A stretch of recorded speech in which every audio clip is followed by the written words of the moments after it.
Hey, your buddy Peace and Harmony here with you here today.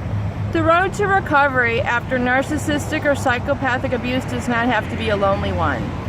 The experience can be quite isolating and lonely, especially since usually it's experienced by the mind and body and emotion and spirit as a very kind of traumatic situation. So the trauma almost sends the body into shock, a state of fight or flight, where the hormones are going crazy. Your thoughts can be very rapid. It can be quite disturbing. The feeling of shock and horror is almost registering like as a threat to your very being. The way that the brainwashing occurs and disrupts your parasympathetic nerve system, and the way it disrupts your identity source and really the connection with your own values and feelings can be quite very scary, and it can be quite disorienting. A lot of people experience feelings such as depersonalization, where they don't really feel like their thoughts matter, or that their thoughts are their own, or they are kind of disconnected from their values. They have a feeling of dissociation, where they kind of feel like, almost a sense of unreality. Really, it's just a feeling of being out of control. And these symptoms will lessen with time. It's going to take a strong mind to counteract some of these negative influences. These feelings and experiences will subside, so that's very good news.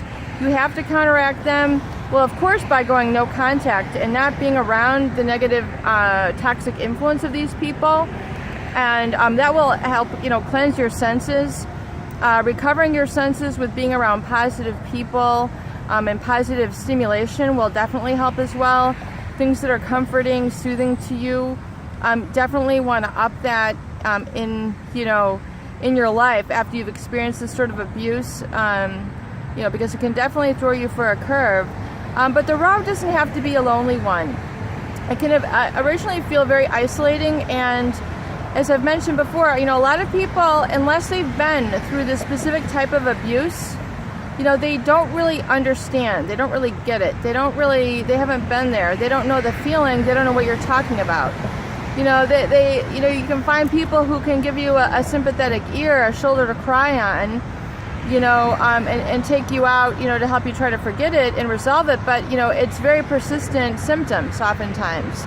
And so, when with this, happening, it's very important to kind of get with people who know exactly what you're talking about, because you can share that connection and share different tools and support each other through, through the journey. So it does not have to be isolating. I would definitely recommend, getting in contact with a support group, getting into blogs, things of that nature that can help you write out your feelings and share experiences, where it's done in like an instant message sort of forum. Seeking to develop that a bit here on the Peace and Harmony channel with you as well. I definitely want to be a source of support and insight for you where I can, so you can help kind of plug that into your healing journey as well. I discussed the recovery journal, which I hope to get organized and put out there in kind of an organized format, so you can have it all in one place rather than trying to piece the videos together. I would like to be able to do that to you, so you can have everything as a resource at your fingertips and you can work that effectively, and it'll definitely expedite your road to healing, and you won't feel so alone. There are a lot of other groups who have, support groups like Al-Anon, Debtors Anonymous. There are things like Codependent Anonymous, so if you feel like you're one of those people who is constantly drawn to taking care of other people, you might kind of identify with that group and learn to work with those. You definitely want to work with, some support group, something where you can, work with a leader in the area and help you can resolve these things for good. You don't want to perpetuate these experiences, but again, it doesn't have to be a lonely road. As part of your recovery, begin to look at some more of your own interests, your own needs, your own values, and learn to expound, which meaning expand on those things. In other words, if after all your experience with a narcissist or psychopath, it kept you away from working out, it took up so much time and energy, you could never go for a bike ride, you could never go for a walk. You could never go for a weekend somewhere. You couldn't have a fitness routine. You weren't eating very healthy. Maybe plug yourself back into a little bit of fitness for yourself and start getting into maybe some fitness classes where you're not so isolated and alone. At first, entering it, you might start to feel alone, but eventually, you know, you can strike up some conversation and connection with people. You'll feel a little bit more connected. Likewise, you know, there's all sorts of other great resources where you can go in at a very, you know, benign level.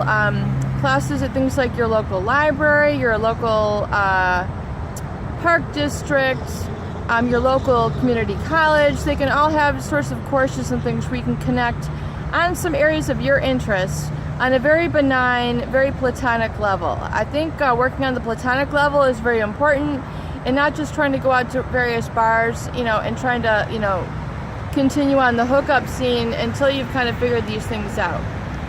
Peace and harmony here with you here today. Please share and subscribe for more great tools, videos, and discussions. We'll talk to you later. Have a beautiful day.